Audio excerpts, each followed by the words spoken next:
Magandang araw sa inyong lahat. Ngayon, dadalhin ko kayo sa isa sa mga pinakamagandang destinasyon na malapit lang sa Metro Manila, ang lalawigan ng Rizal. Kilala bilang Gaya ng Sining ng Pilipinas, ang lugar na ito ay puno ng likas na ganda, mayamang kultura at sining ng hinahangaan ng marami. Ang lalawigan ng Rizal ay pinangalan sa ating pambansang bayani na si Dr. Jose Rizal. Itinatag ito noong 1901 at kilala ngayon bilang sentro ng sining, kasaysayan at ecotourism. Ang Rizal ay isa sa mga lalawigan sa Calabar Zone. Pero alam niyo ba, dati bahagi ng Rizal ay ilang lugar sa Metro Manila tulad ng Pasig at Makati. Ang paunahing salita sa Rizal ay Filipino o Tagalog at ang gobernador ay si Nina Rishi Nares. Maraming magagandang lugar na pwedeng puntahan sa Rizal.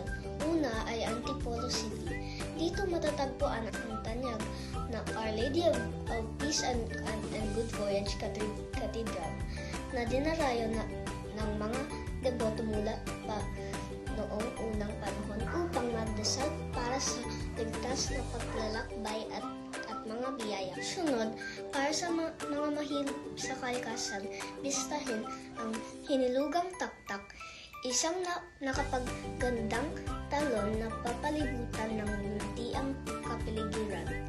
Perfect ito para sa mga picnic at swimming.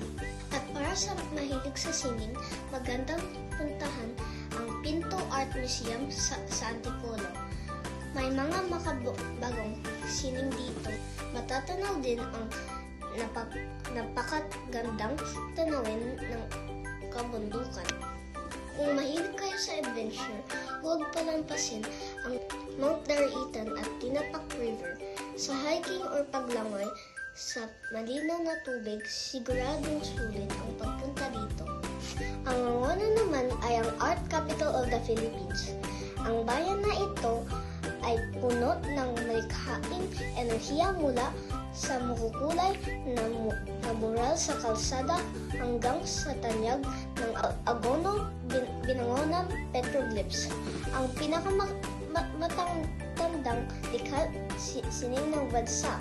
Makikita rin dito ang magagandang kahoy na ukit, eskultura at mga produktong gawa ng kamay. Ang sining sa Rizal ay talagang kahanga-hanga. Huwag kalimutan bumisita tuwing November para sa Higantes Festival dito sa Angono.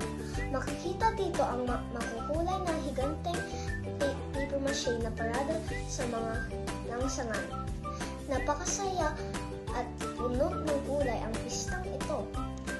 At syempre, hindi kumpleto ang trip sa Rizal kung hindi mo titikman ang kanilang mga espesyal na pagkain, ang suman kasoy at iba pang produkto ng Antipolo. Iyan ang lalawigan ng Rizal, mula sa mayamang kasaysayan at kahangahangang kalikasan hanggang sa makulay na mundo ng sining. Maraming salamat sa panonood. Paalam!